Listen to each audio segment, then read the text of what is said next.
to the College of Creation. I am Dan. And I am Michael. And we are Dungeons & Dragons DMs who love to homebrew items, rules, creatures, and features for D&D. And this is a show where we challenge each other to come up with new things based on prompts that we get from each other and from our community. Michael, how are you doing today? I'm doing very well, Dan. How are you today? I'm excited to talk about our Barbarian subclasses. Yeah, we last time. We rolled on our table. Our prompt for today was an HP-Siphoning Barbarian, which we'll get to in a little bit. But before we do that, I have questions for you today. Last week, you asked me some ice-breaking questions, and I figured I would rebut with some homebrew-based questions for you. First of all, and this is something that we've talked about at length, but not necessarily pointed as a question. What is your favorite thing mechanically to homebrew? Spells, feats, races, subclasses. What's your favorite thing to do? Mostly a lot of subclasses. I love making a subclass. I feel like it's the kind that allows me to go the deepest into like a single archetype and really try and like find something cool to do with it. I think the thing I homebrewed the most though is probably creatures. Monsters and things. That's probably what I homebrewed the most. But I think the thing that I get the most joy out of is definitely subclasses. But I'm always throwing homebrew monsters at my parties, partially because I never want to get into the situation where there's too much meta knowledge about a monster. Like if I throw a boule at my party, like they all know what that's gonna do because I play with nerds who like know this stuff. Like some of my favorite things that I've ever made were my big bads from the last campaign that I just recently finished. They were 5 villainous individuals who had been possessed by the spirits of the ancient, like, godlike chromatic dragons who had been sealed away in a demiplane. But these 5 had been possessed by their spirits, and so they gained some draconic powers, but also there's this whole mechanic where they could basically attach their essences to each other and become stronger by doing it. So good.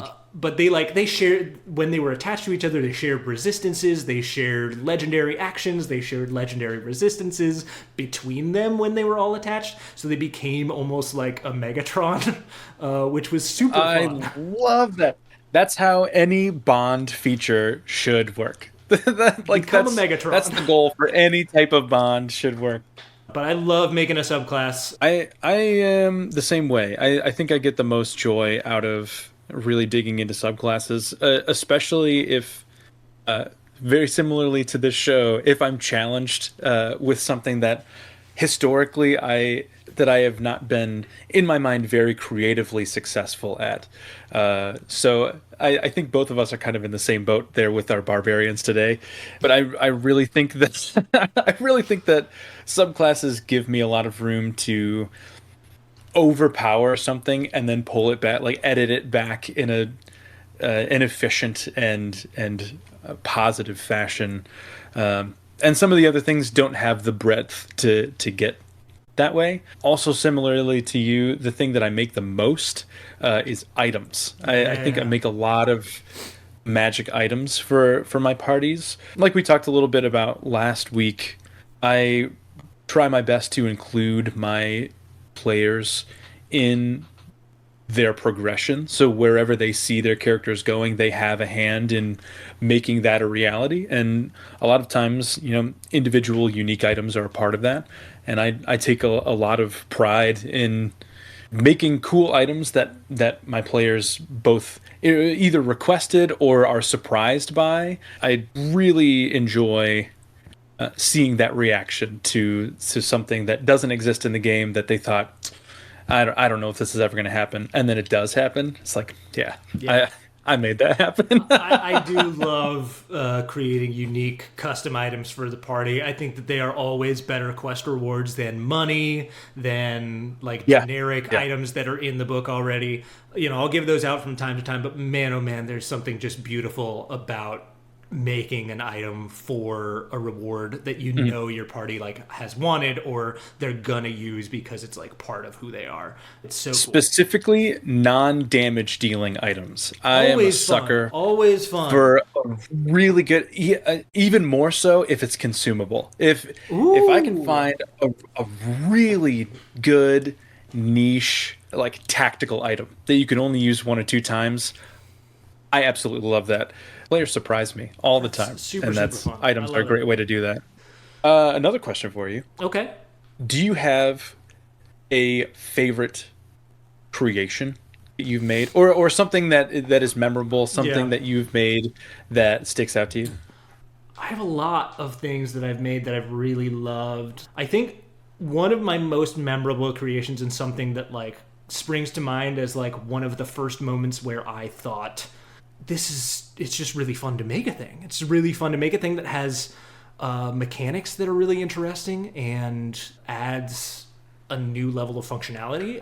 Was in my first campaign, I put together a homebrew item for the party that was called the Scroll of Eight Gods. It was basically just a rollable table. Every day at dawn, it would reset and it would fill once more with text. And the first person to open it and read it would roll on a d8 table. And there was a little flavor phrase that it would read out to them that was a blessing from one of eight gods in the pantheon. And Mm, it was either resistance to a type of damage or it was advantage on a certain type of check or something like that. You know, these simple bonuses that would last for the day for that mhm. party member specifically. They would have a benefit that might be useful, it might not. You never know exactly what you're walking into every Right, day, yeah. but it was just a randomized boon every day. And at first it was just like, oh, this is fun, here, have this thing, but it became a really key part of how the party like went through their routine. Oh There yeah. was always, in the morning, okay, it's like you wake up from your long rest and they're like, okay, Who's what do got we the have on scroll? the docket for the day? And yeah, like, Yeah. okay, who needs to read the scroll today? Who do we think should read the scroll? It became, yeah, a really key part of how they played the game. I And that love was the that. moment where I was That's like, so oh, cool. I made a thing that is like important to you guys. That's cool and Yeah. fun. I'm going to keep doing this forever. That's the ultimate goal, right? Is to make something that becomes intrinsic to the party's narrative. Like if it becomes that important to every morning routine, that's a great item. Yeah, That's a great item. it was one of the first things that I made, like I said. So it just inspired me to keep doing it, to keep chasing that reaction and that excitement. How about So you? good. I have a couple. One item that sticks out to me, more of a recent creation within the last couple months. I created an Eldritch Eyeball. Essentially, it requires attunement by someone who is missing an eye. So if somebody has two eyes and they pick this eyeball up, Mm. they have to figure out a way to like remove their own eye, or they have to wait till they lose an eye in battle or whatever. Ooh. The idea behind the eye is once attuned, you learn Eldritch Blast. Oh. And there's a setting inside of the center of the eye. You can set a gemstone into the eye, and it gives you different gemstones give you different Eldritch invocations. So I made a whole table Oh. of a bunch of different gemstones that have been available in the game, and a corresponding invocation for each one. So if you set a ruby in the eye, you get agonizing blast. If you set Yeah. Yeah. Yeah. Yeah. sapphire in Yeah. the eye, you get gaze of two minds, or whatever the case may be. Oh. So it inspired this the sorcerer that ended up picking it up. It inspired him to like start hoarding gemstones, because so Yeah. many times you get some gems in a chest or whatever, and you count up their total, and you're like, okay, we'll just sell them when we get back to town Yeah. Are and any get of some these gold. material components cool? If they Exactly. aren't, Like then take just all the shove them off diamonds, on the take all the next turn. diamonds. Yeah, we'll Yeah. grind some up for diamond dust or Yeah. whatever. Exactly. But this it forces him to identify what gemstones they are, what their Yeah. worth is, Yeah. because there's a, Right. a Yeah. worth requirement. There's a gold requirement, And you have to get them cut if they're and not cut to the right setting. he has to Oh. find a jeweler that he trusts, or Yep. Yep. Yep. whoever. I love an item or a mechanic or whatever else that creates an opportunity for the players to use resources in a different way. Like, in some ways, D&D is a resource management game, but usually not in terms of, like, treasures like that, right? Like, it's not really utilized in an interesting or cool way. Yeah. And I love that. It's almost like Eldritch Adept, but with, like, more steps, but with more fun steps. Like, you're not just taking feet. You have an item now that, like, encourages you to, like, change the way you play the game. I think it increases player buy-in as well. If you really have to work for something to operate the way you want it to work, on the back end makes it a more memorable experience.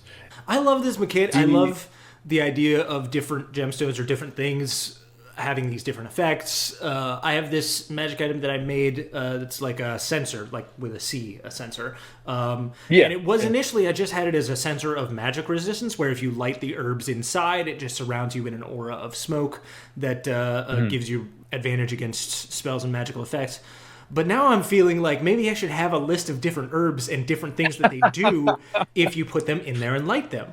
Anything that increases options is an A+ in my book. I absolutely adore player agency. I absolutely adore player option, increasing the amount of things that a player believes they have a capability of doing.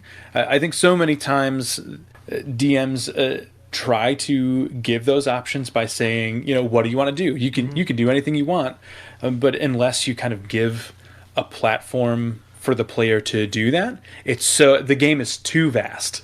I like that a lot. Thanks, man. Shall we get into our subclasses? Let's do it. It sounds like we both had sort of a complicated journey to this one. We did. Yeah. And I'll go first if you don't mind. I presented first last time, so please take the floor. So, I went through a lot of thoughts being like, okay, what does this look like? I thought about like, okay, what about something that's like, because we don't really have a barbarian subclass that centers around like undeath, those vibes in the way that we have like the sorcerer subclass for that. We've got wizard, we've got even druid, circle of spores has those elements. Cleric, there's some elements of that in a lot of classes, but not really for the barbarian. So I thought about, okay, well, what about like a vampiric barbarian? That was my first thought. Vampiric barbarian. As was mine. It's a fun idea to start with, but then I started looking around and I was like, oh, but the Path of the Beast already exists. And the bite, bites and claws, and the bite and the claws both, you deal damage and you also regain HP, or you get temporary HP. Yeah. So it's already doing that vampiric thing, which is any of the vampiric abilities or vampiric touch as a spell, they do that thing already. So I didn't want to step on the toes of that barbarian. So I was back to the drawing board entirely. Then I started thinking about, okay, well maybe instead of HP, because I might have to pivot to something that has the vibes of vampirism, of this like curse of undeath and darkness, but doesn't necessarily siphon HP. And I landed on things closer to the life drain and strength drain abilities of some undead. The Barbarian subclass, Path of the Cursed.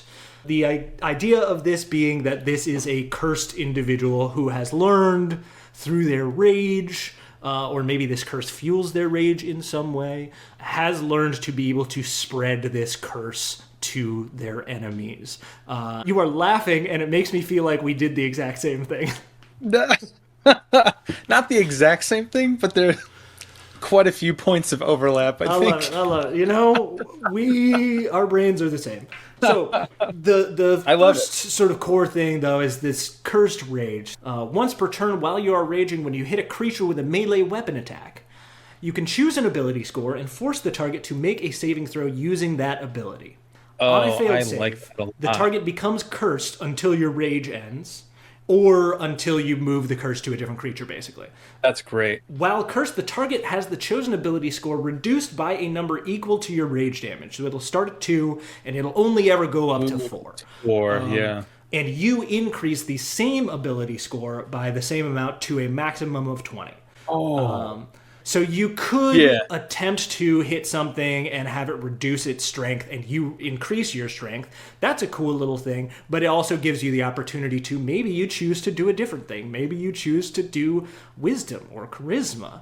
So that's the like core rage feature there, which doesn't siphon HP as much as it siphons vitality in a different way, which is how I'm justifying it.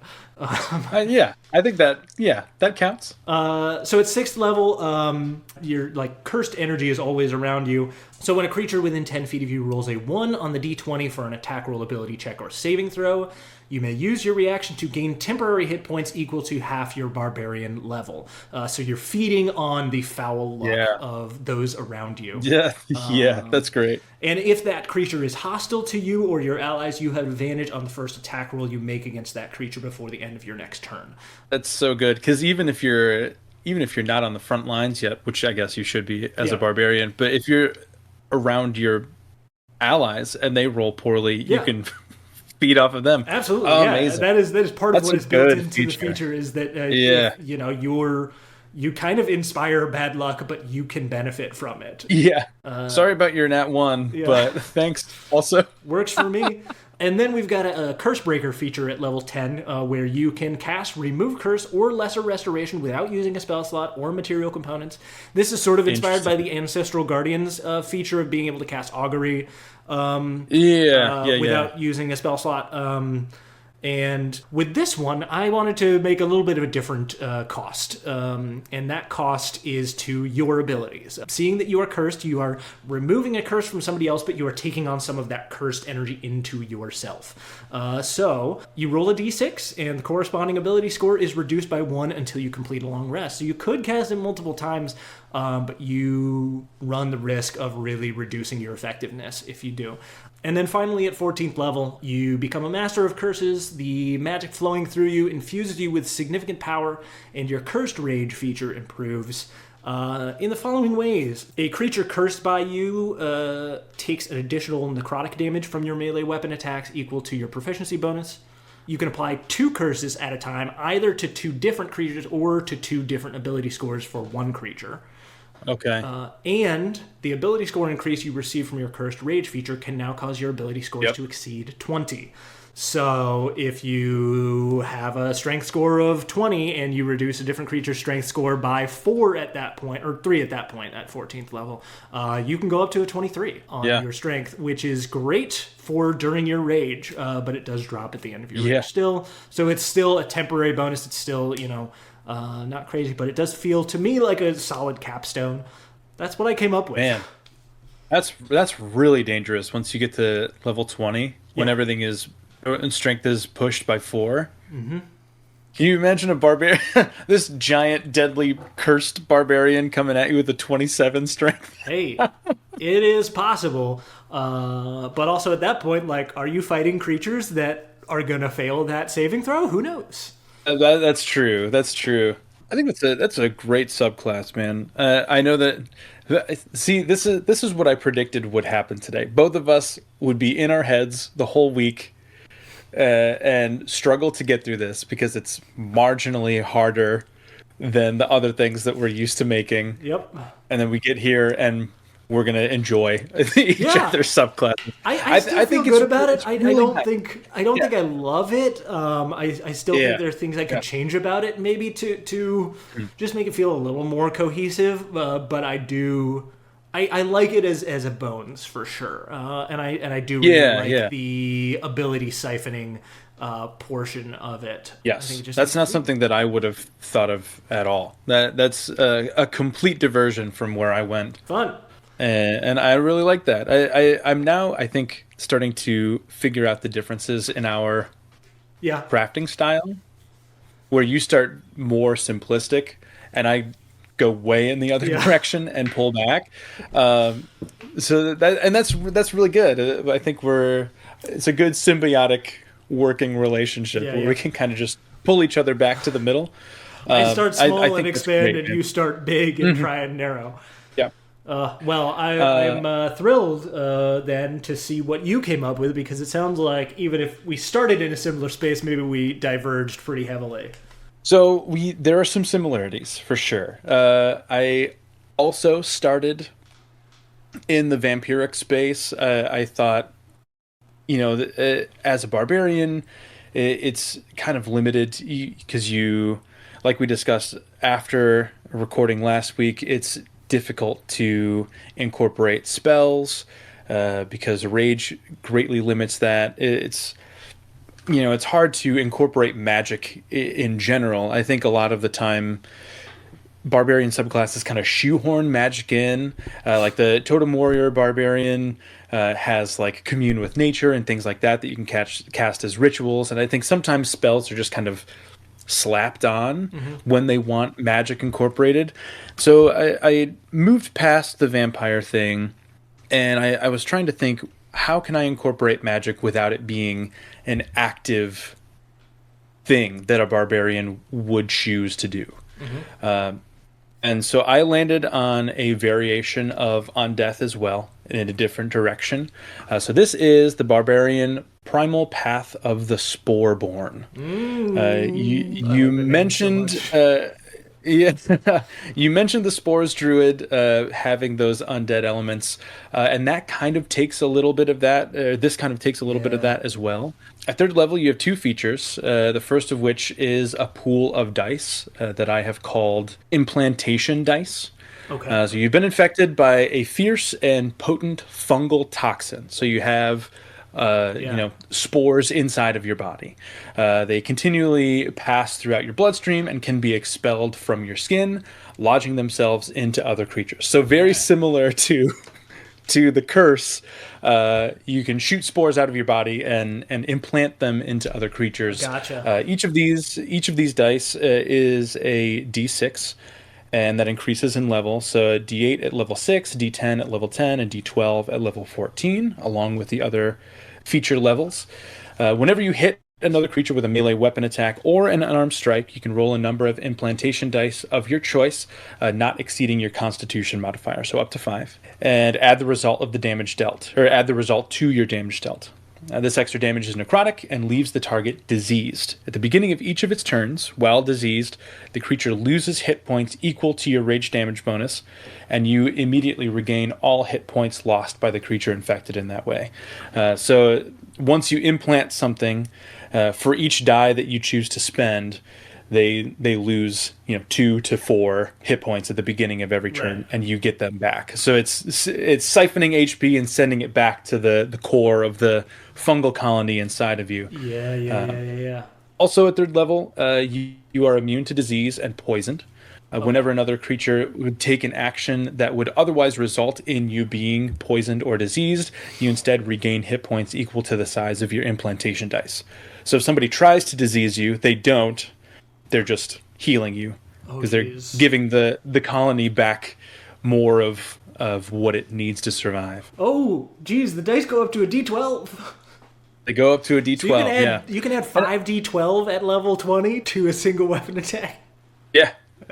But that takes 5 of your dice though. You only have a certain amount per day. Oh, so they recharge. So you have 20. After a long rest. That's cool though. Wow. Holy cow.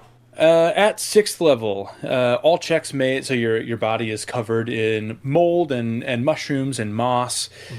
All checks made by other creatures to grapple, shove, or otherwise physically move you are made at disadvantage, and you have advantage on any contests to those actions. So you're just slippery, essentially.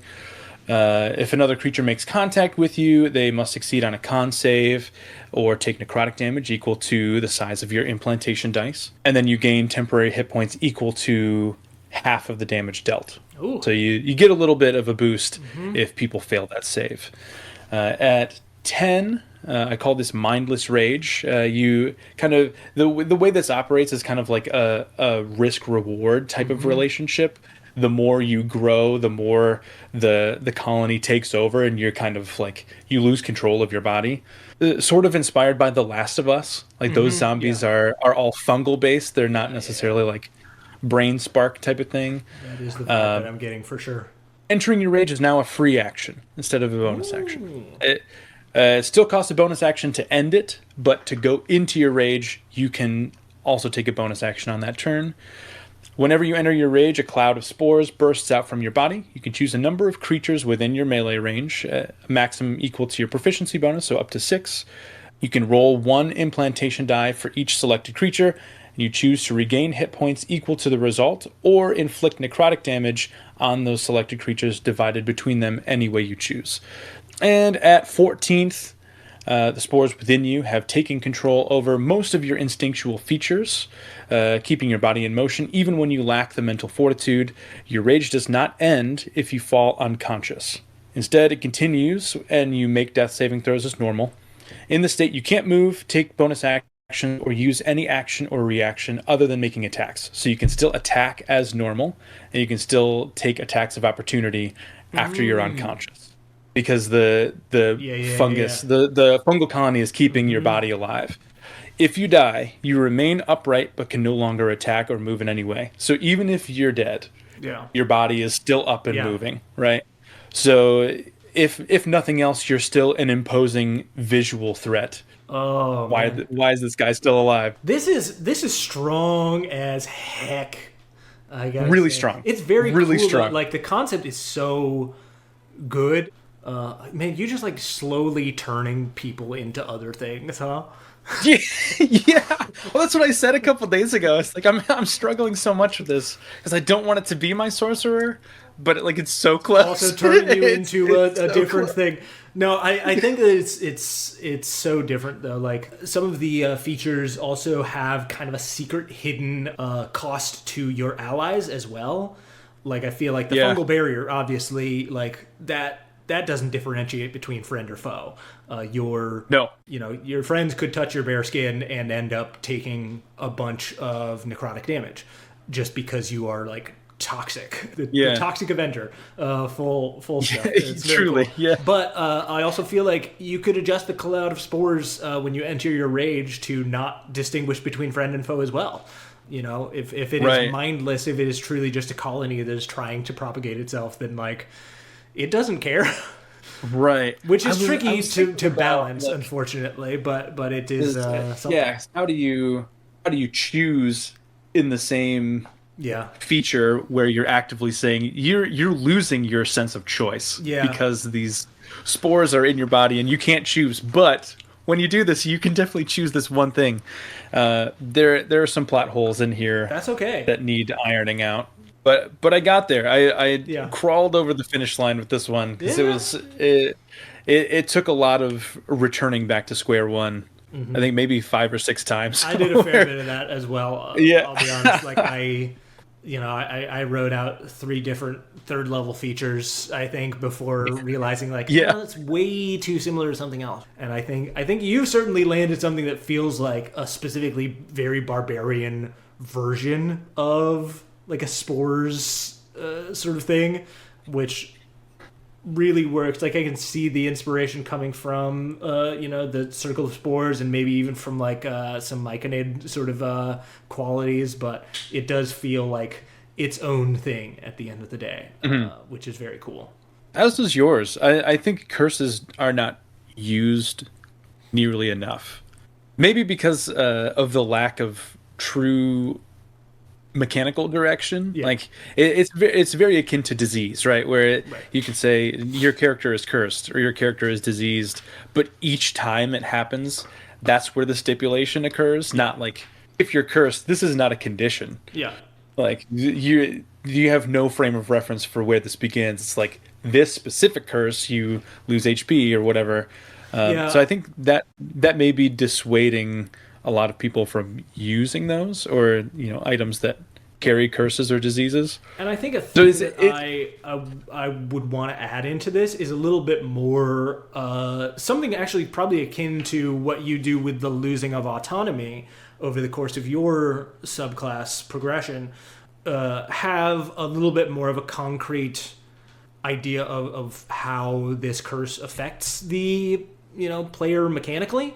Because I do think I want to add more into it that's like, your curse isn't just like a thing that you get to extend out to other people. Like it should have an effect on you. It should have some sort of negative balancing thing. So maybe I add something to the curse door of like, if you roll a natural one, it's a whole different thing. Or like you have disadvantage on something or who knows what, you know. Something bad is going to happen to you. I think For sure. want to lean a little bit further into the risk-reward situation. It was a good experiment to try and get me outside of the box into a different space.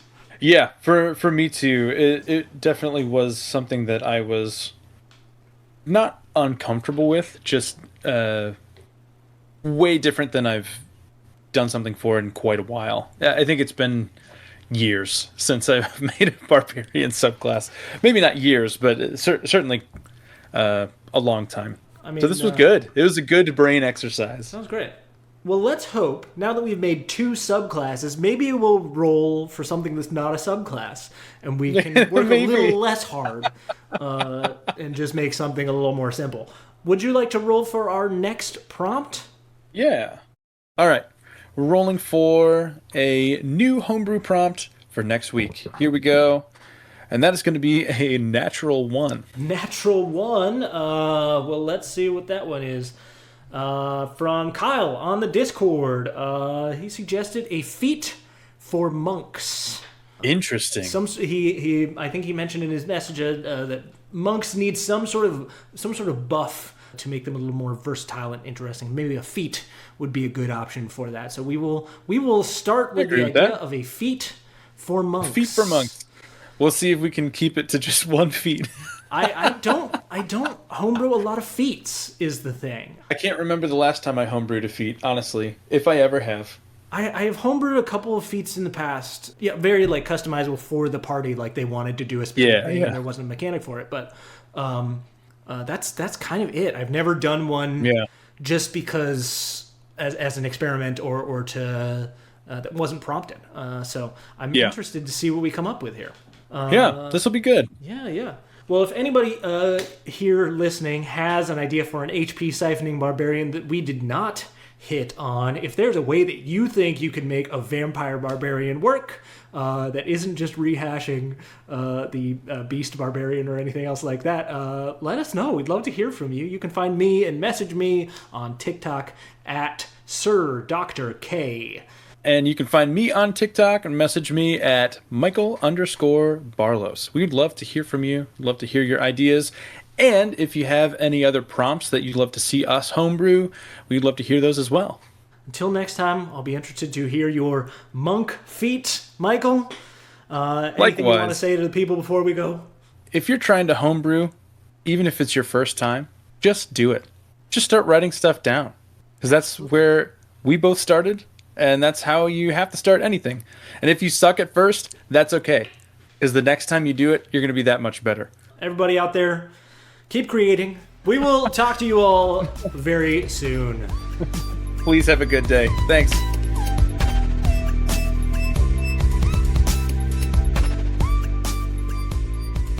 Hey y'all, thanks for listening to this episode of the College of Creation. If you want to see our creations from this episode and all our past episodes, you can find those for free on our Patreon page at patreon.com/collegeofcreationpod.